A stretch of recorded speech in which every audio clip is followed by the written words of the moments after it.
FSP. MyWay is a licensed non-life insurer and FSP. T's and C's apply. Legal Matters. My guest is a senior legal advisor at Strata-g Labour Solution, Michael Heatherell. We're talking about the now gazetted new minimum wage. He joins us to explain to us all how it works. Michael, thank you so much for joining us. Really appreciate your time. New minimum wage for South Africa. What does that actually mean? Evening, Aubrey. Thank you for having me. A very good evening to your listeners. So essentially the new minimum wage, that is the minimum wage that an employer has to pay an employee, unless, of course, the employee is employed within a learnership or in a public works program. And I see that the public works programs minimum wage is significantly lower than the national minimum wage. Why is that? So the reason behind it, Aubrey, is the aim of expanded public works and learnership programs is to promote employment and skills development. So workers in these sectors would otherwise have been unemployed unless they took up those positions.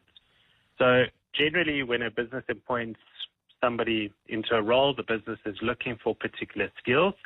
However, and when looking at a learnership, for example, we need to look at the learnership from the point of view of giving an unemployed individual an opportunity to gain work experience and to acquire the necessary skills. So, ultimately that would hopefully and eventually lead to employment. It's also important to note that the challenges with these specific programs is that, workers do lack motivation to participate, and you don't always see a return on the financial investment. And, also with these programs, unfortunately, they are subsidized, or rather, fortunately, they're subsidized because otherwise we wouldn't have these programs. And therefore, affordability also has a hand to play in the lower wage. Yeah. How is the minimum wage calculated, Michael?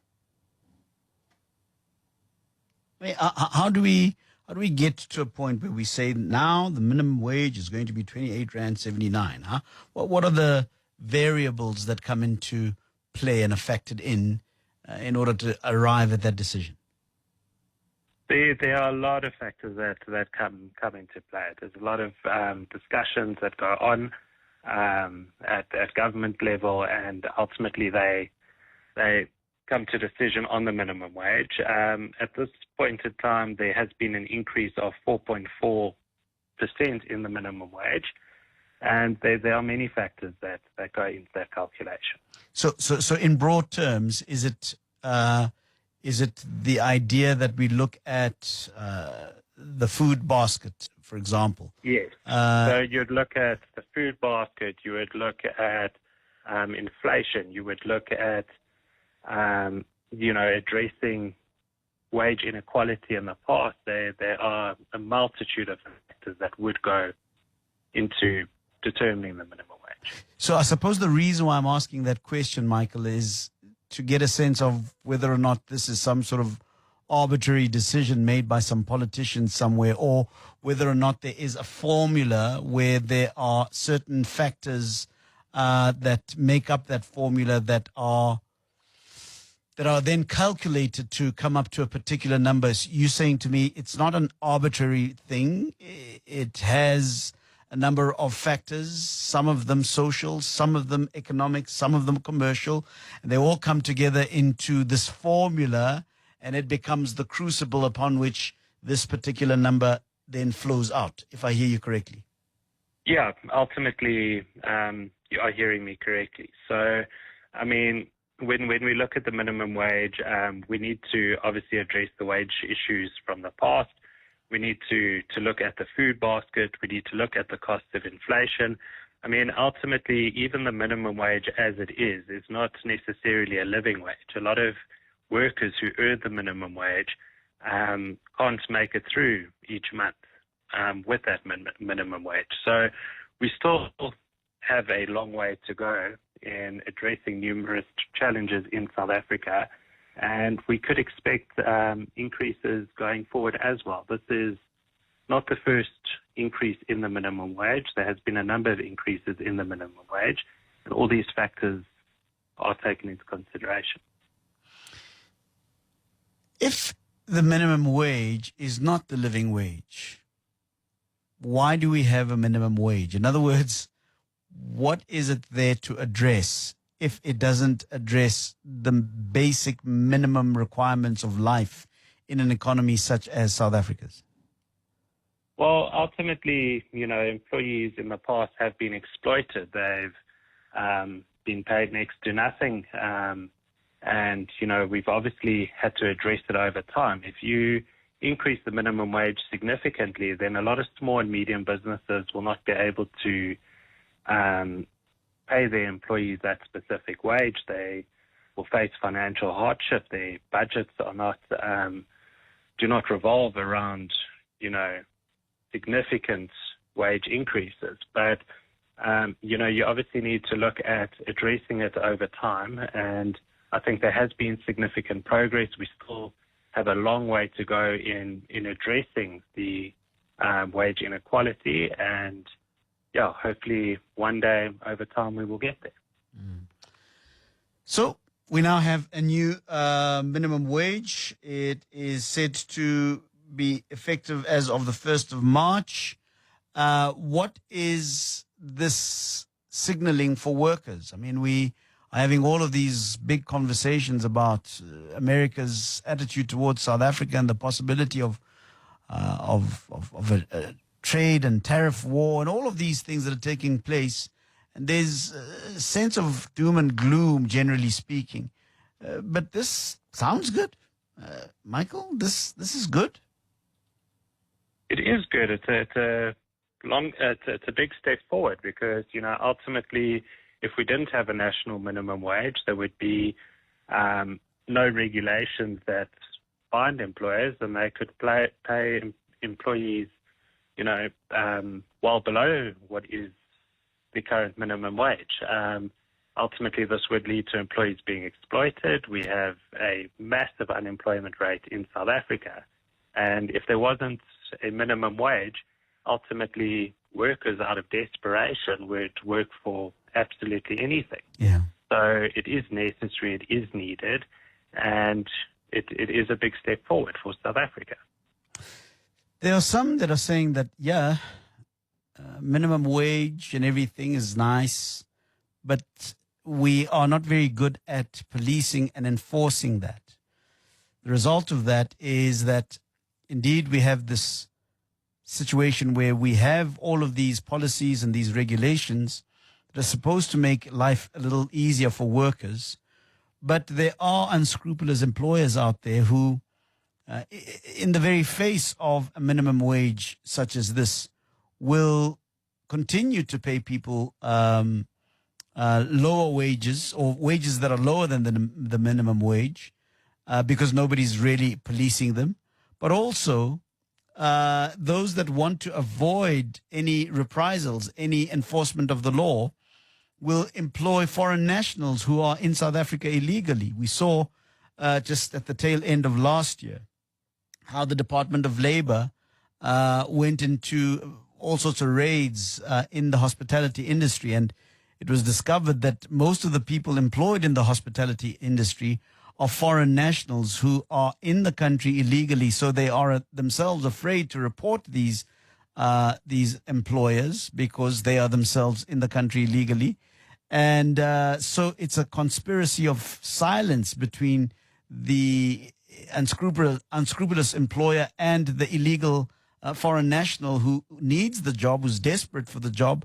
But the net result of all of that is that the South African laborer or worker is kept out of that whole process because they'll probably stand up and say, no, that's not the minimum wage that you're paying me. And so they are kept out of the loop. They're not part of the employment process.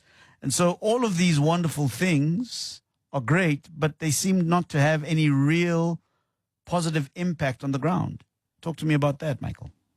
Well, ultimately, our labour laws apply to all employees, all workers, whether you here legally or you here illegally. Ultimately, there are legal consequences which an employer could face for failing to comply with minimum wage regulations, and this can be significant. It can range from financial penalties to legal action to reputational damage. So even if an employee is an illegal foreign national, as you put it, that employee would still be able to go to the CCMA, refer what is known as a Section 73A dispute, and claim any shortfall in monies emanating from not paying the minimum wage to that employee. So yes, employers could also get there's severe legal consequences for employing foreign nationals, and that's what we saw in the news a lot in the last year and in the preceding months and going into last year. Was there were a lot of raids, a lot of employers were taken to task on that, but ultimately those employees would still have a claim if they went to the CCMA. The CCMA would still entertain their case, and they would still be able to claim any shortfall in wages if it does fall short of the national minimum wage. So what you're saying to me is that the labor laws and issues around minimum wage are agnostic to the issues of immigration laws. Yeah, so ultimately, employers are not allowed to employ foreign nationals who don't have valid permits or valid visas. But if they do employ it and they do contravene those specific laws, it doesn't mean that they can exploit those foreign nationals. Yeah. Those foreign nationals are still entitled to at least the minimum wage. So really, the exploitation that we've been seeing of even foreign nationals who are illegally here is something that even the foreign nationals have some recourse for, regardless of but ultimately they're also breaking the law by working here illegally. So whilst they can go to the CCMA and claim shortfall in minimum wage, ultimately there could be other implications for them in terms of deportation and all the rest of it.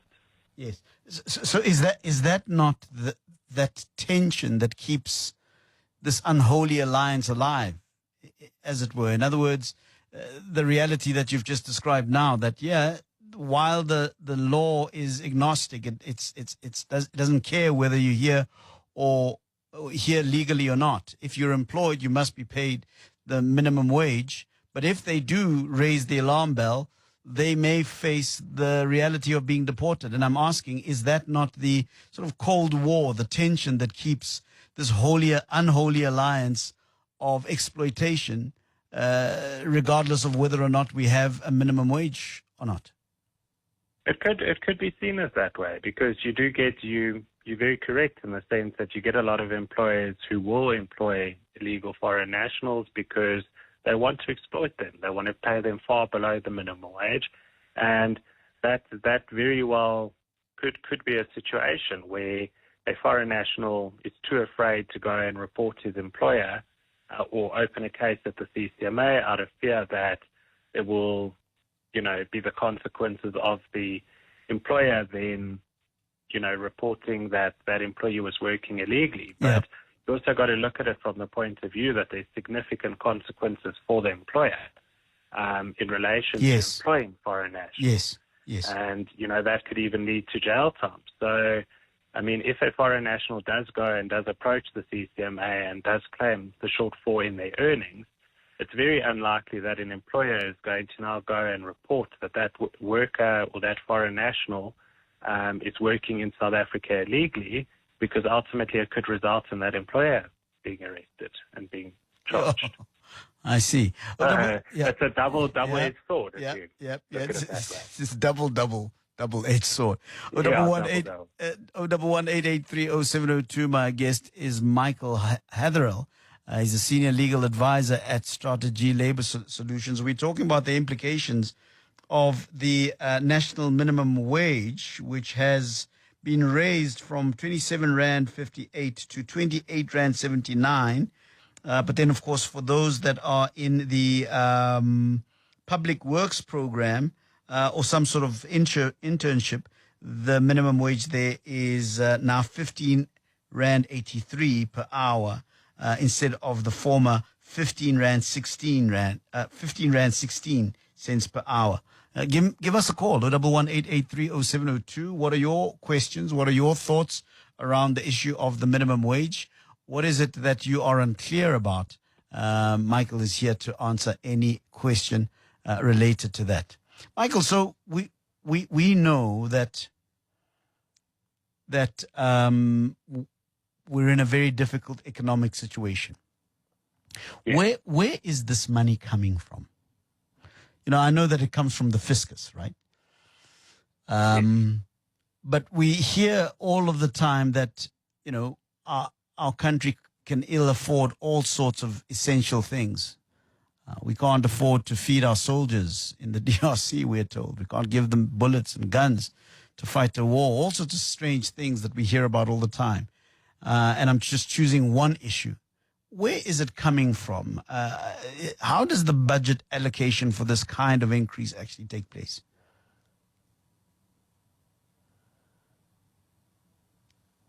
Michael? Sorry, I just lost you there. So I was wanting to get a sense of a broad sense from you as to how does this money sort of become a reality in our budget? You see, ultimately, as I explained earlier, there's various factors that go into it, and then a decision is made where it becomes law. And ultimately, you know, when it becomes law, then for small, medium businesses and even large businesses, then they need to obviously plan accordingly. You know, businesses, especially with historically low wages, may face a situation where their budgets don't make provision for these increases.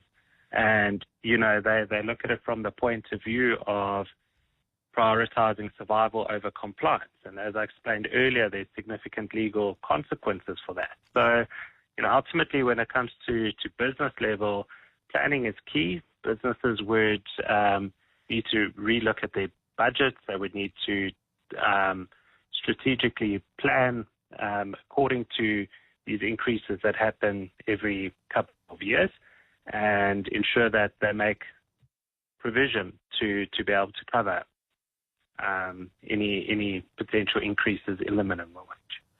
On our WhatsApp line, Apple says minimum wage below cost of living is a fantastic tool for the government to get people into the system, says Apple. Care to comment on that? I would need a bit more clarity on what she means by into the system.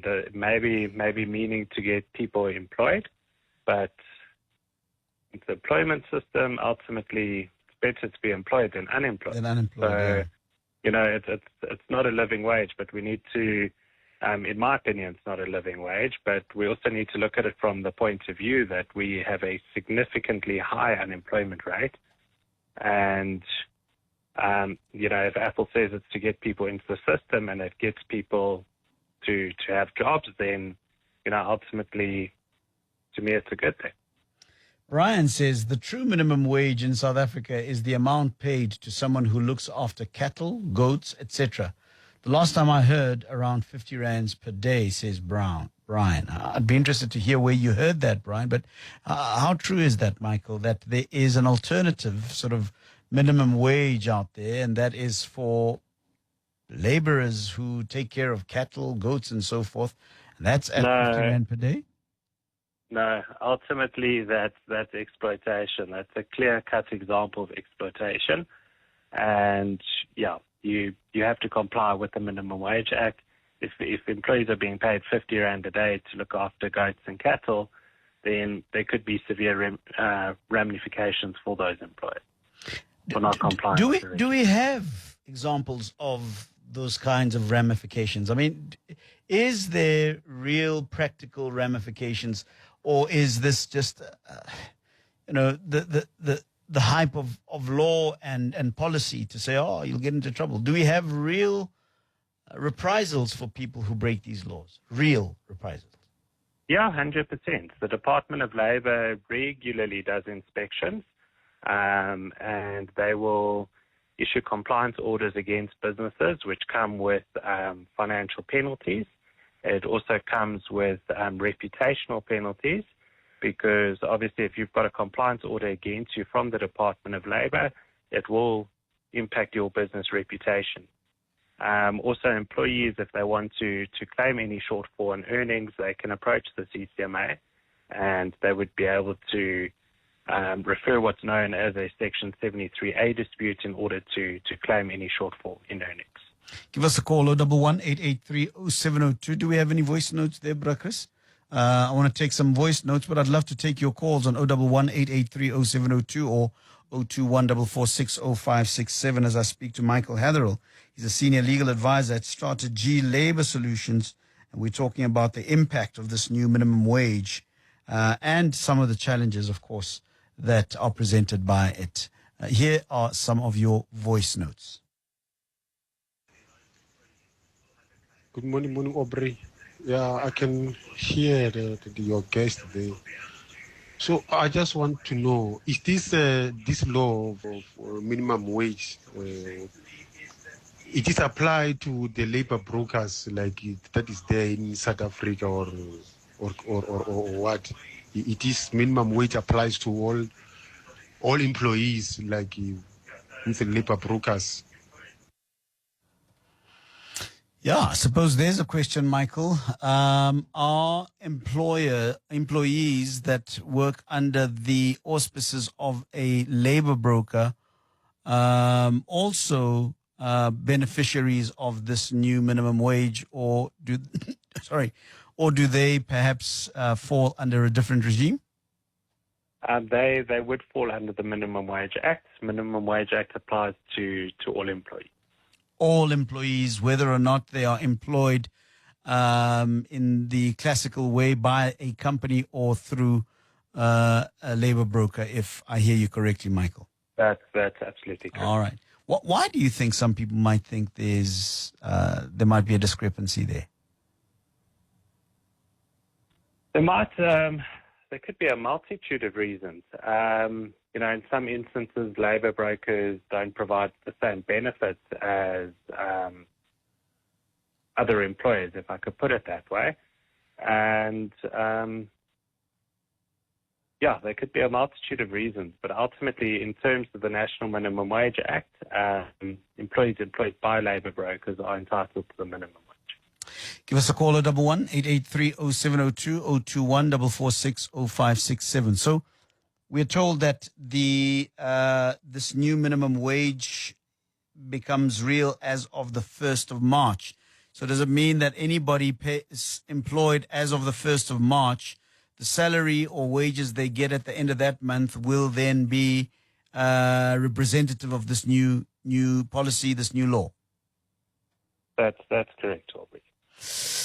If I were an employer, for example, who felt that, no, I'd like for this to be discussed. I feel that there was, for whatever reason, but I feel that there wasn't enough consultation, or I can't afford it, or the socio-economic realities of our country do not lend themselves to me being able to pay this minimum wage.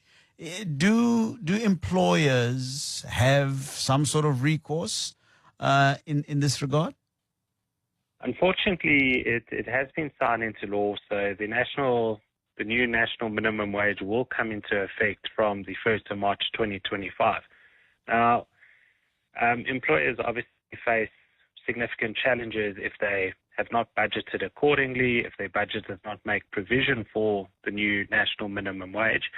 And this could ultimately result in those employers looking at cutting jobs, not filling vacant positions, especially, as I indicated, where they are operating on tight budgets. And it could have significant challenges for especially small and medium enterprises. So that's why it goes back to planning. Planning is key. And, businesses need to obviously familiarize themselves with the minimum wage amount, the implementation dates, any exemptions or special provisions relevant to the business, in order to comply with those provisions and in order to plan accordingly. Ultimately, it has been signed into law. All employers will be bound by the new national minimum wage effective 1 March 2025. And as I indicated earlier, there could be significant legal ramifications for those employers if they do not comply. And so if they have issues, it's issues they would have had the opportunity to raise during the consultative process before the law was promulgated, I suppose, Michael. That's correct, yes.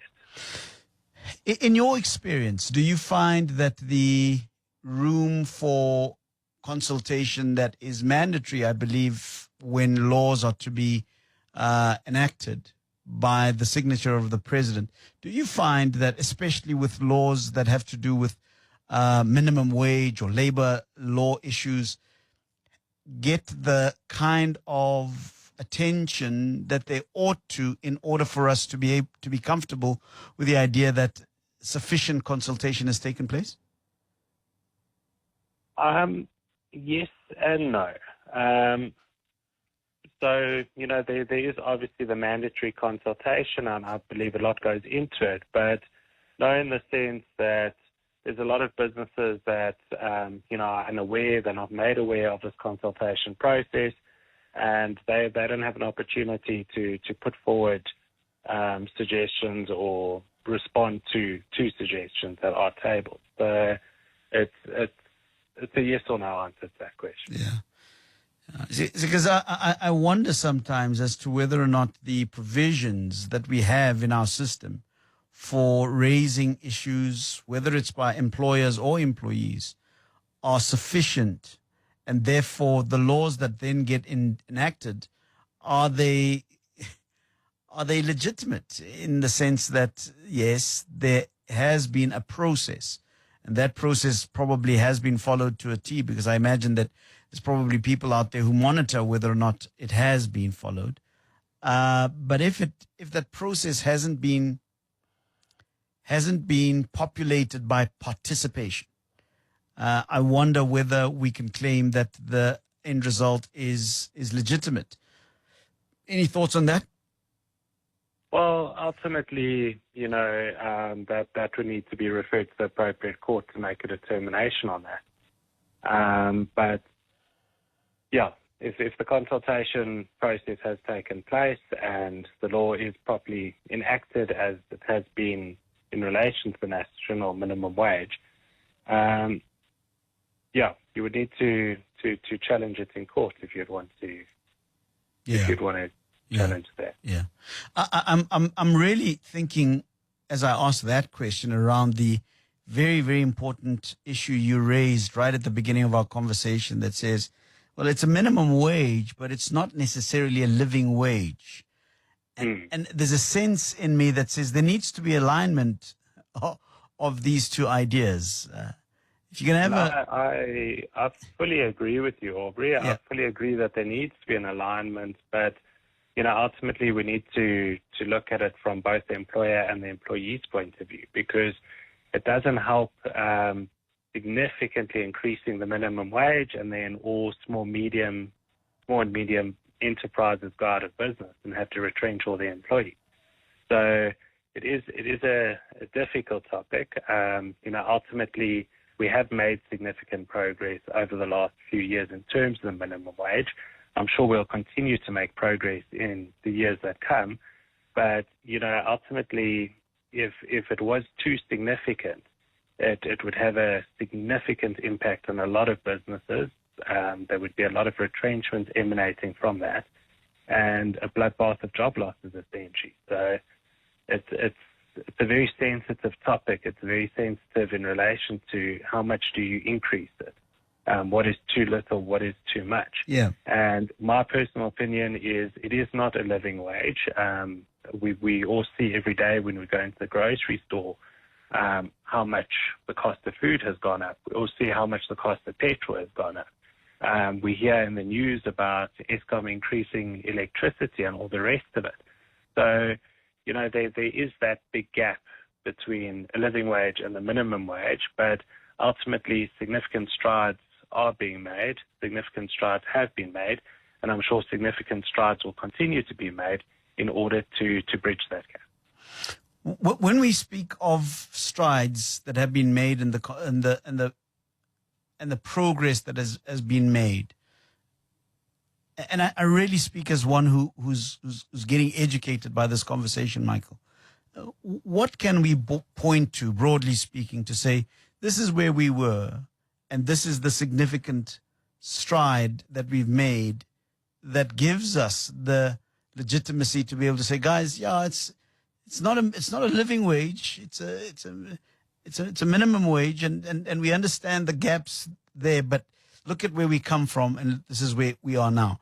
Just give me a sense. So I think we can look at it from the point of view that once upon a time we did not have a minimum wage. That was a number of years ago. We didn't have a minimum wage, and minimum wage was signed into law. Yeah. And since then, there's been, I believe, 2 increases in the minimum wage, and that's become laws.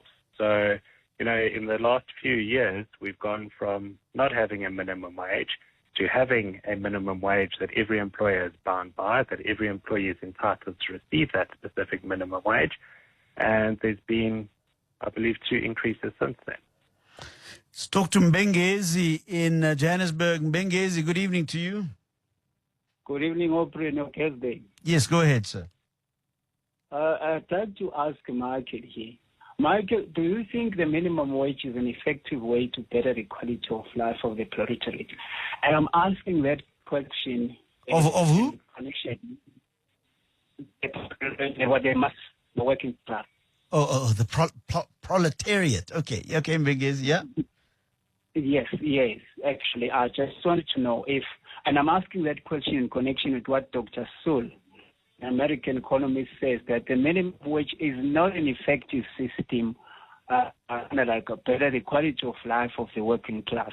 And that nowhere is that so clearer than in South Africa, because he basically says that the employees in such a system, they find ways to cheat the system, and more especially here in South Africa, when we have venal, dishonest labor ministers like this of the ANC government, because what they basically do, they end up coming to the employer and report you, if you do report them, that they aren't paying the minimum. But in South Africa, especially more here in my city, here in Jozi, there are even people who are earning 1,005 per month.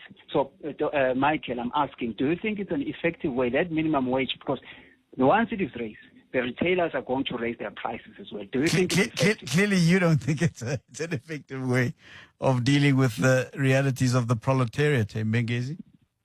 Yes. Okay, Mike? Yeah, so, ultimately, before the minimum wage came into effect, there were a lot of employees that were exploited, that were being paid well below the minimum wage. If you're aware of workers that are being paid 1,500 Rand a month, that, if they're working normal working hours, that falls very short of the national minimum wage. And they would be able to report their employees to the Department of Labour, or they would be able to refer a dispute to the CCMA and claim that shortfall in salaries, because ultimately an employer can't pay them less than the minimum wage. But Michael, I'm sorry, Michael, to interject here, but that is a vicious cycle, because at the end of the day, what good will that do those employees? Because at the end of the day, the very same labor inspectors, they come to the employers and take bribes, and at the end of the day, the employers. Let me ask you this, Mbengezi. If you had the magic wand, if you were the president, and then you had the power to implement certain policies, what would be the best way to look after the interests of the proletariat? Okay, based on empirical studies and based on what Dr. Thomas Sewell is saying, it's better to do away with the minimum wage, because I think it's communist propaganda. Most of the time, this thing, it's not effective. Because when you look at countries... No, I know you've said that the minimum wage, as far as you're concerned, doesn't work. What would work? Yeah. Let's do away with the minimum wage, because here in South Africa it doesn't work, and when you look at it, a lot of people are being employed because it's not working. So before the minimum wage was a South African policy, we didn't have the minimum wage. Would you want to go Yeah, back to that? Actually, during the apartheid regime, a lot of under that system, because the minimum wage wasn't considered. So you'd like to go back to the apartheid system? Not basically. I'd like to go to that system where people are being employed on the basis of being able to work, like on merit. Being easy in Johannesburg. Thanks very much for that, Michael. An ideological debate. I don't know whether that is your forte. I do hear the argument there, but the reality of it is, a large number of workers within the South African population don't have the necessary skills to walk into a bank, for instance, and work as a banker, or to become a plumber, or to become a lawyer or an accountant. There are a lot of employees that do what is termed as blue collar work. Bricklayers and work along those lines, where the skill set is not as extensive as a financial manager, for instance. And if we don't have a national minimum wage for certain employees, such as unskilled employees, it will simply lead to exploitation. I believe there needs to be a minimum wage. The caller did indicate that, he knows of people that earn 1,500 Rand a month, and that is the reality of not having a minimum wage. Yeah, but I imagine he'd argue that whether in spite and despite the presence of a minimum wage, we still have this reality where people are earning those very, very meager wages. And I suppose his argument is to say that, if the minimum wage can't be effectively policed, as it seems to be the case in the example where he has evidence of somebody earning 1,500 Rand a month, then what is the use of a minimum wage dispensation? Well, I do disagree in as far as policing of it is concerned, because I am aware of a multitude of labour inspections that have gone on to ensure compliance. A lot of clients that we service have regular labour inspections where they request pay slips, they request employee information to ensure that employers are compliant. So, there are steps that are being taken to ensure compliance. And, the concern is if you do away with the minimum wage, that handful, it probably extends beyond a handful, those employees that are currently being exploited are being paid 1,500 Rand a month. A lot more employers will start to follow the same trend and will also pay their employees lower salaries, because there's no law that requires them to pay a minimum amount to those workers. Michael, you've made a very, very powerful case for the minimum wage today, and I want to thank you very much for the education. And I asked to get your contact details for those who might want to continue this conversation with you. Thank you. So if anyone wants to get in touch with us, they can get in touch with us on info@strategy.co.za. Strategy does have a hyphen in it. Or they can get in touch with our offices on 011-462-5408. Michael Heatherell.